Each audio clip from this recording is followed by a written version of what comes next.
Saya start streaming dulu.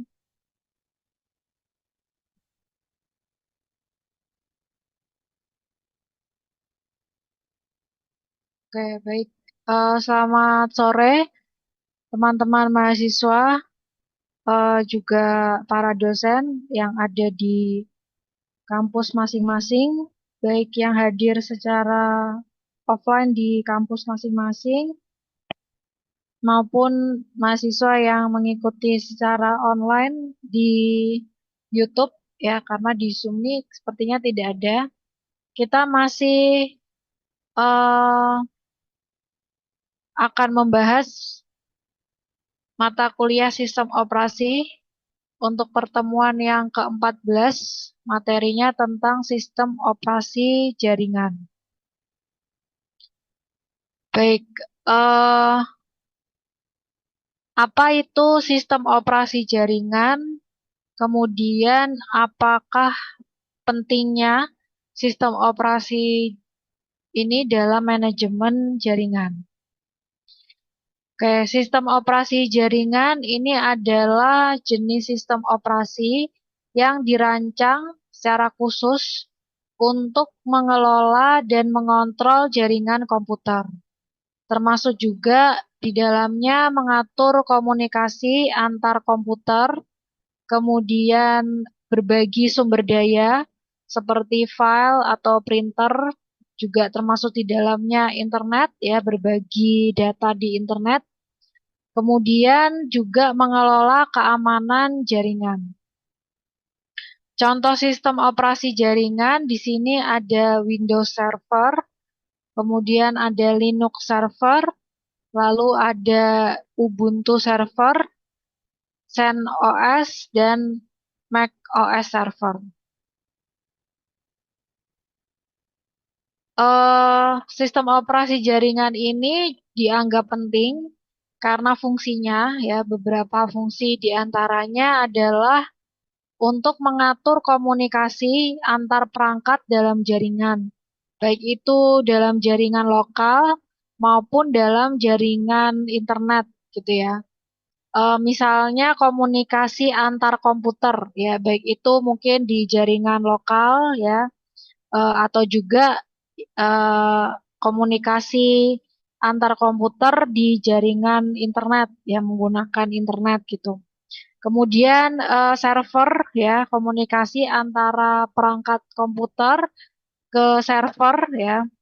Server di sini juga bisa server lokal atau server yang di internet, ya, yang tadi berbasis cloud.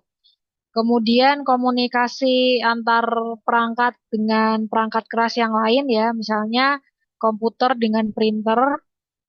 Nah, sistem operasi jaringan ini dia mengatur, ya, komunikasi atau berbagi sumber daya juga, ya. Berbagi sumber daya. Sumber daya yang dibagi itu misalnya ada file, ya, kemudian database, ini tadi printer, ya.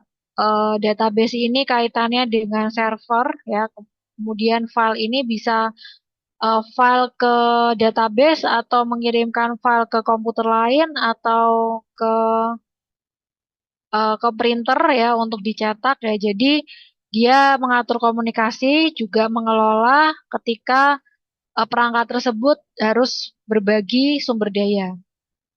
Kemudian sistem operasi jaringan ini juga berfungsi untuk menjaga keamanan jaringan. Sekali lagi karena jaringan ini sifatnya, apalagi kalau yang jaringan internet, ya, itu sifatnya sudah sangat bebas dan global.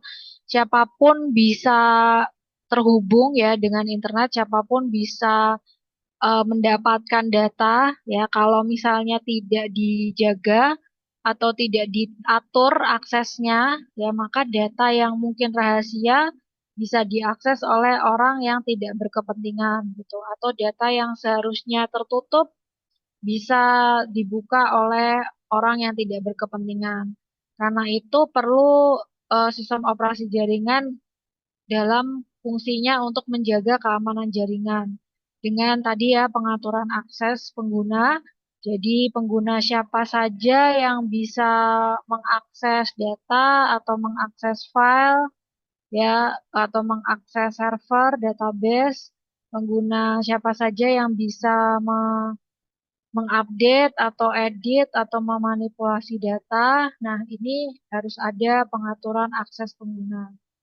Kemudian salah satu fungsi menjaga keamanan jaringan juga dengan firewall. Ini setiap komputer ini biasanya sudah memiliki firewall untuk menjaga komputernya dari serangan-serangan ya, baik itu virus atau mungkin jenis-jenis malware yang lain. Kemudian dalam fungsi menjaga keamanan jaringan juga ada namanya autentikasi ya, nanti di bawah juga akan kita bahas secara singkat tentang autentikasi.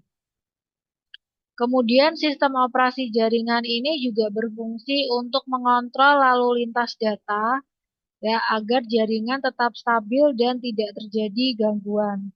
Jadi proses mengontrol lalu lintas data ini bukan hanya untuk menjaga keamanan datanya, tapi kontrol terhadap lalu lintas data sehingga tidak terjadi crash gitu ya. Misalnya datanya terlalu banyak atau data yang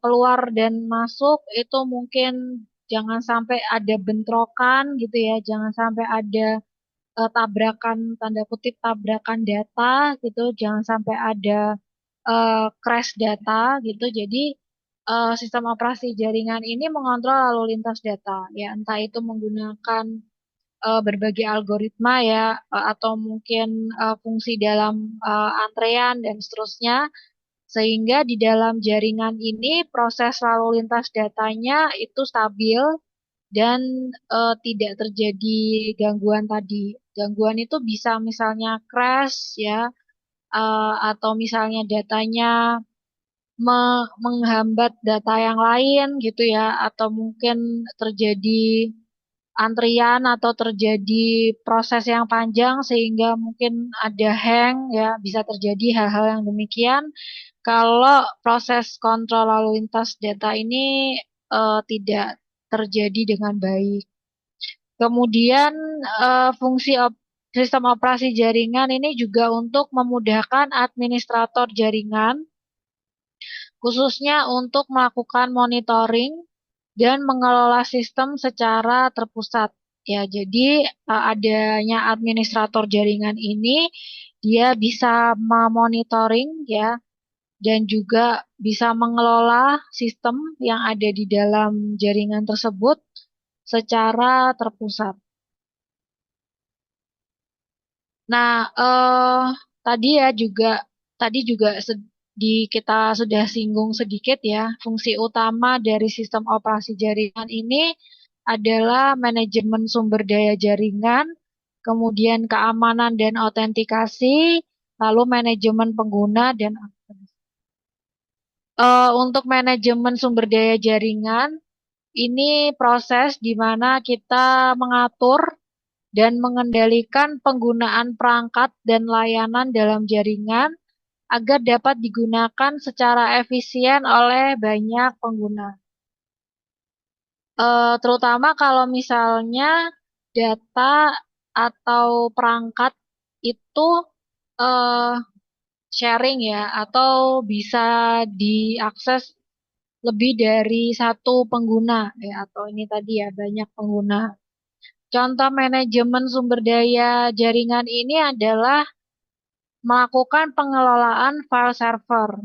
Ini untuk penyimpanan bersama. Ya, tentu di dalamnya ini eh, juga ada aksesnya ya. Artinya siapa-siapa saja yang bisa melakukan penyimpanan di dalam server tersebut ini dikelola oleh manajemen sumber daya jaringan. Kemudian pengelolaan printer jaringan ya. Eh, Misalnya berapa komputer itu bisa menggunakan satu printer yang sama gitu ya.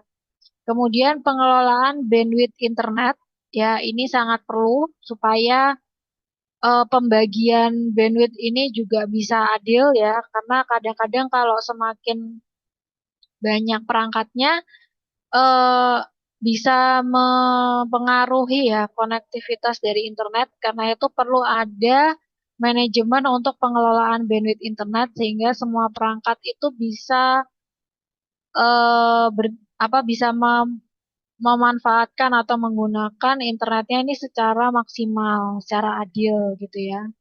Kemudian pengelolaan database bersama,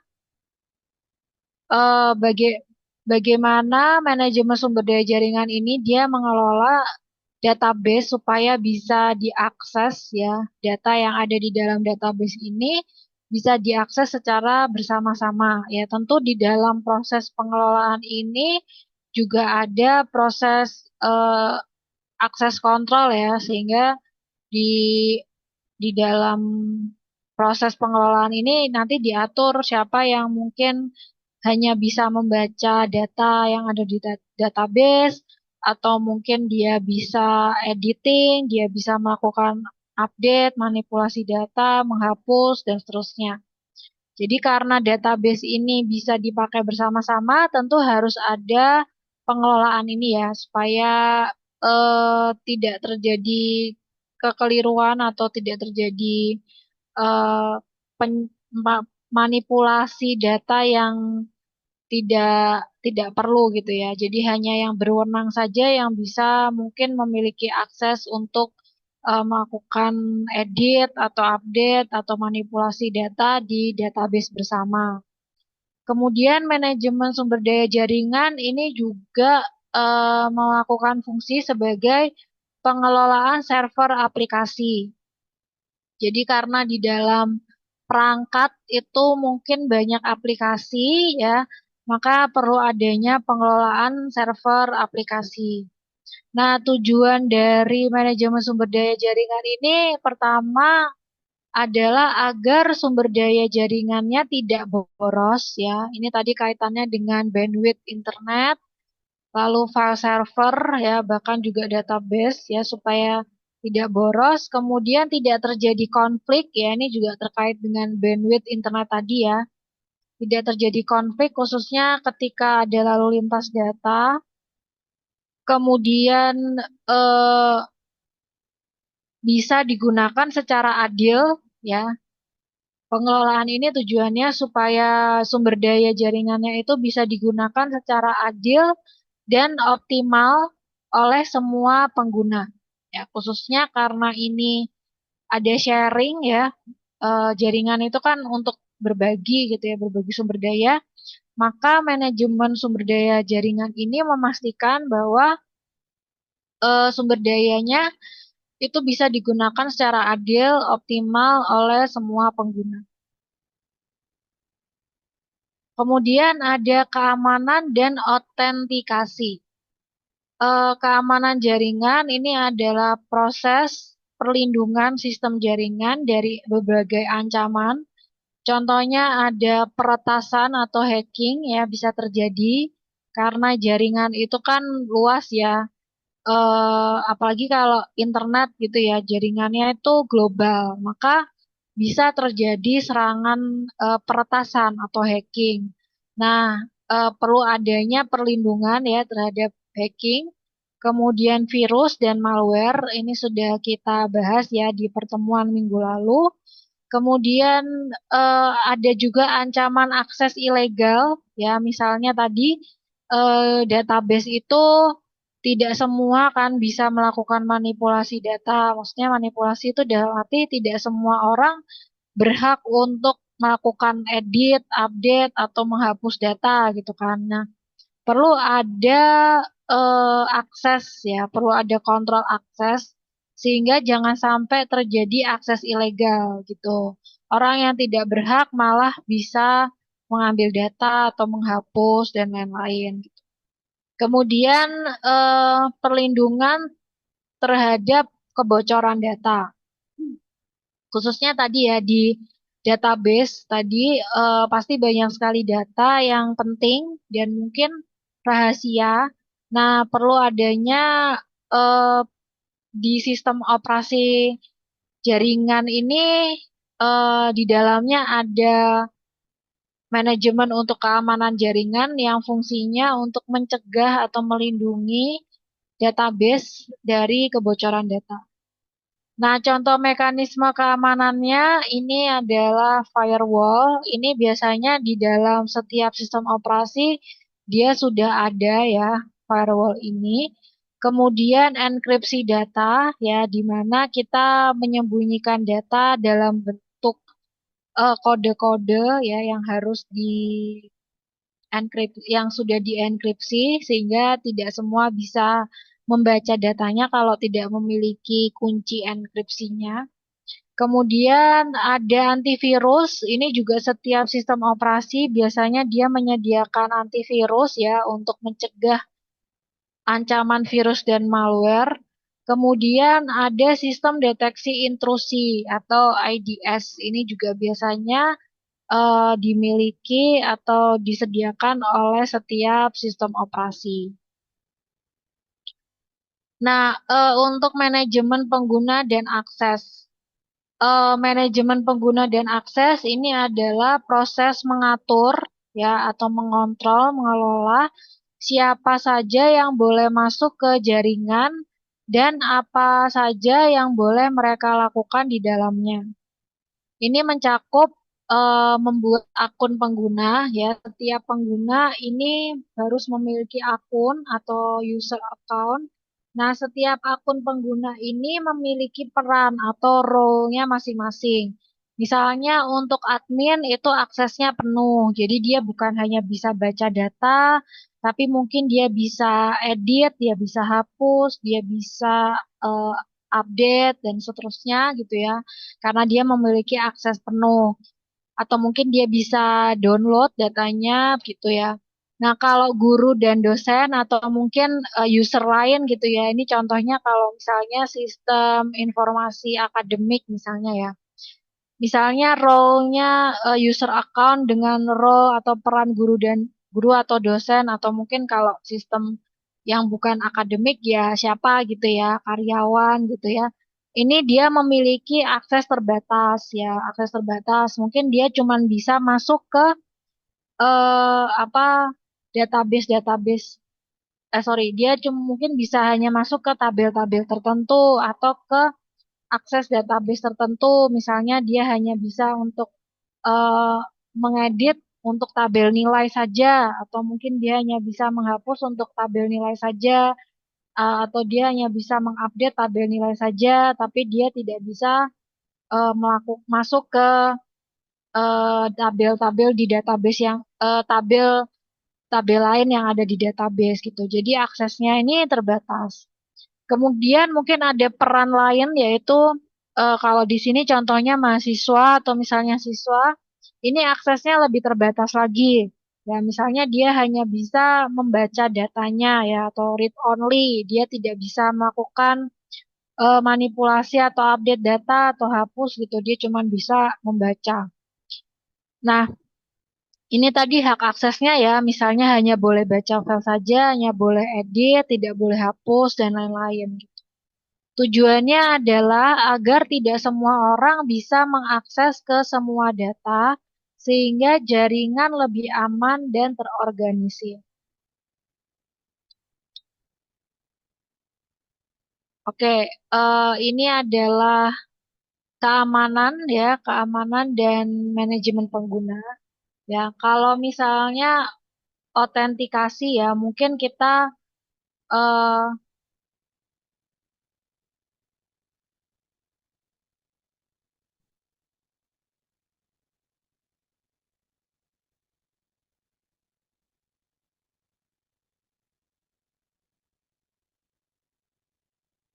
oke, ini kalau kita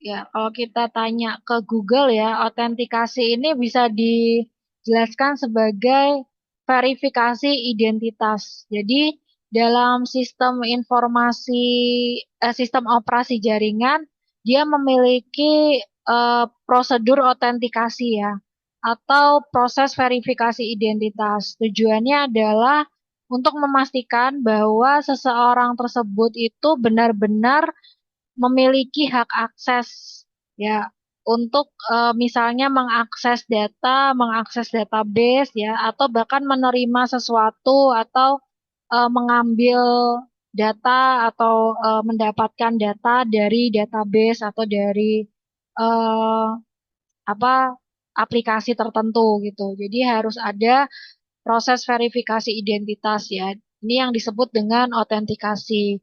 Nah, autentikasi ini bisa macam-macam ya. Ini yang paling standar itu adalah berupa login ya menggunakan username dan password. Ini untuk verifikasi di aplikasi atau di website atau mungkin di software gitu ya. Kita harus menggunakan proses login dengan menuliskan username dan password. Kalau cocok, maka kita terverifikasi untuk bisa masuk ke aplikasi atau web tersebut. Atau bisa juga menggunakan autentikasi ini bisa menggunakan misalnya biometrik, ya baik itu pengenalan wajah atau misalnya retina mata ya yang lebih canggih lagi atau misalnya sidik jari ya. Ini juga bagian dari autentikasi atau proses verifikasi identitas. Ya, eh, jadi itu juga bagian dari em, manajemen untuk keamanan ya, manajemen keamanan jaringan.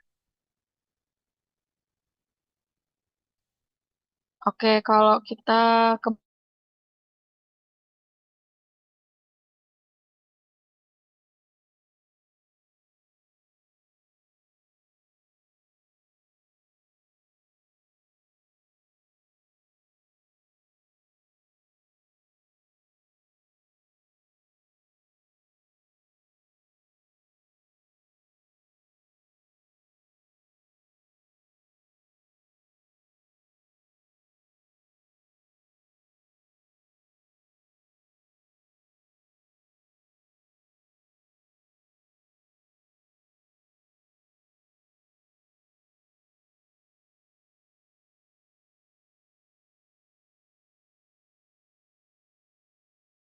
Kalau di sini mungkin hanya sekilas-sekilas saja kita bahas. Untuk tipe koneksi dari TCP, dia ini berorientasi pada koneksi. Kalau UDP ini tanpa koneksi. Kemudian dari aspek keandalan, TCP ini lebih dapat diandalkan karena pengirimannya dijamin daripada UDP.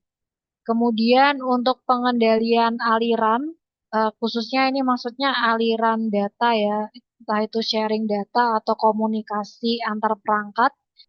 Untuk TCP, dia mengatur laju pengiriman dibanding dengan UDP. Kemudian untuk latensi, TCP ini jauh lebih tinggi dan overhead-nya lebih besar ya. UDP ini dia lebih rendah untuk latensinya. Kemudian untuk ukuran headernya ini TCP dia lebih besar yaitu 20 byte, sedangkan untuk UDP ini lebih kecil. Lalu contoh penggunaan untuk TCP ini adalah untuk HTTP, FTP, dan SMTP, sedangkan UDP ini penggunaannya pada streaming ya atau VoIP dan juga untuk gaming ya karena dia latensinya lebih rendah dan ukuran headernya lebih kecil jadi dia lebih eh, apa ya lebih sering digunakan untuk streaming ya untuk gaming ya daripada TCP tadi. Kemudian perbandingan antara router dan switch ya ini perangkat keras ya tadi ya perangkat keras yang terlibat di dalam jaringan komputer.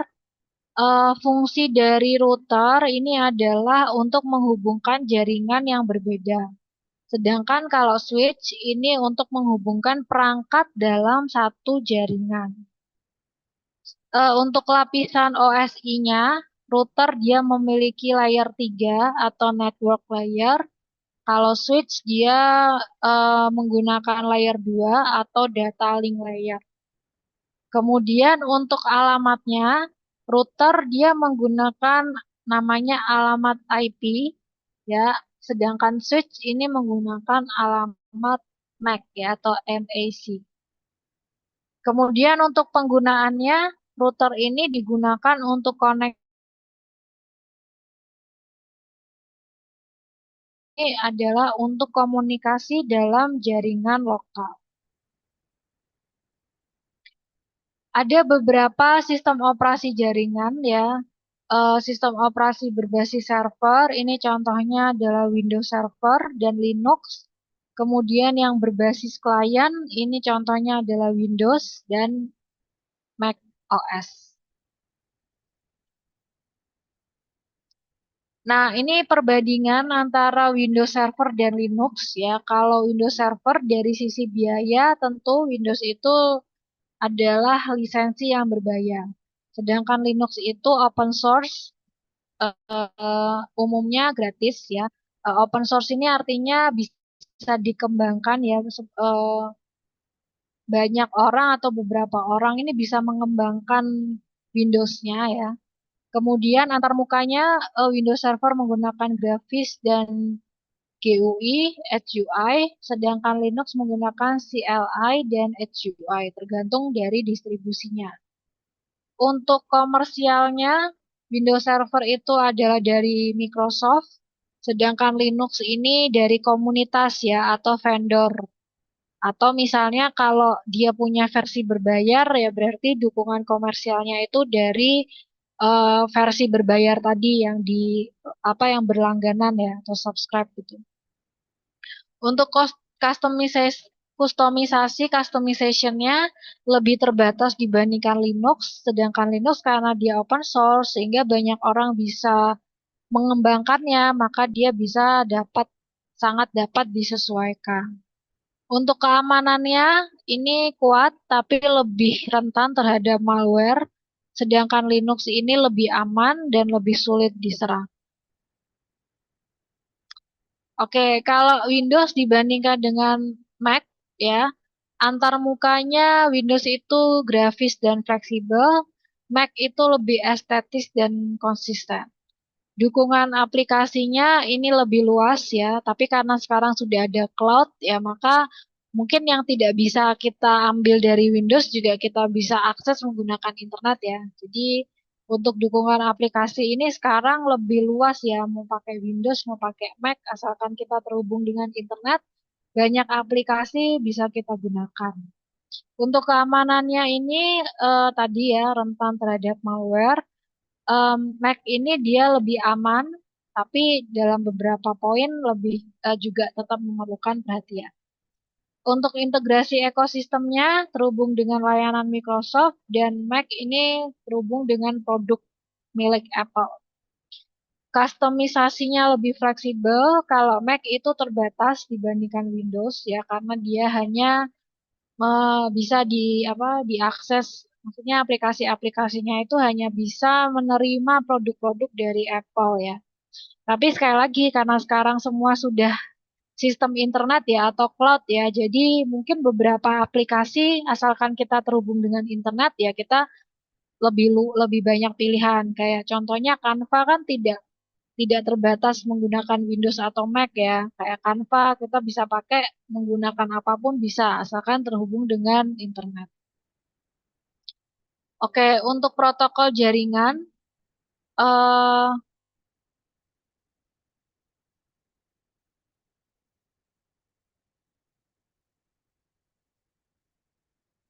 ya ini contoh protokol umum. Ini ada tadi HTTP, FTP dan SMTP. Kemudian kita juga bisa menggunakan virtualisasi jaringan ya. Tadi yang sudah kita bahas di cloud itu ada virtual mesin ini untuk virtualisasi jaringan baik itu dalam sistem operasi atau dalam sistem operasi jaringan. Oke, nah ini tadi fungsi utama sistem operasi jaringan, dia berperan sebagai fondasi untuk pengelolaan dan operasi jaringan komputer karena dia mengatur sumber daya, mengelola komunikasi antar perangkat, dia juga menyediakan layanan yang mendukung kolaborasi dan produktivitas. Dalam keamanan dan manajemen sistem operasi jaringan, dia menyediakan fitur keamanan seperti kontrol akses, enkripsi, tujuannya untuk melindungi data dan infrastruktur dan memungkinkan pengelolaan terpusat yang memudahkan administrasi dan monitoring atau pemantauan jaringan. Kemudian fleksibilitas dan skalabilitas dengan kemampuan untuk menyesuaikan dan mengelola sumber daya jaringan secara dinamis, juga mendukung pertumbuhan bisnis dan adopsi teknologi baru seperti virtualisasi, ya ini kaitannya dengan cloud computing atau komputasi awan. Kemudian efisiensi biaya untuk penggunaan sistem operasi jaringan ini bisa mengurangi biaya operasional jika kita mengoptimalkan penggunaan perangkat keras dan sumber daya serta mengurangi kebutuhan infrastruktur yang terpisah. Kemudian dukungan inovasi sistem, dukungan untuk inovasi sistem operasi jaringan ini khususnya tadi ya Linux tadi ya karena dia open source ya. Itu memungkinkan pengembangan dan pengujian aplikasi baru dalam lingkungan yang aman dan terisolasi, juga mendukung inovasi dan adopsi teknologi baru. Kemudian pentingnya dalam dunia modern, sistem operasi jaringan ini menjadi komponen penting dalam mendukung operasional organisasi untuk meningkatkan efisiensi dan menjaga keamanan informasi. Sistem operasi jaringan ini adalah elemen vital yang mendukung pengelolaan jaringan yang efisien, aman, dan fleksibel, dan dia bisa memberikan nilai tambah yang signifikan bagi organisasi dalam menjalankan operasional. Oke, mungkin karena waktu saya akhiri materi hari ini untuk lebih detail ya terkait dengan jaringan ini lebih detail dan lebih jelasnya masuknya ke mata kuliah jaringan komputer ya.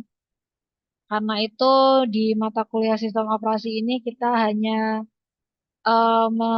menyinggungnya sekilas-sekilas. Oke, sebelum saya akhiri mungkin ada tambahan atau ada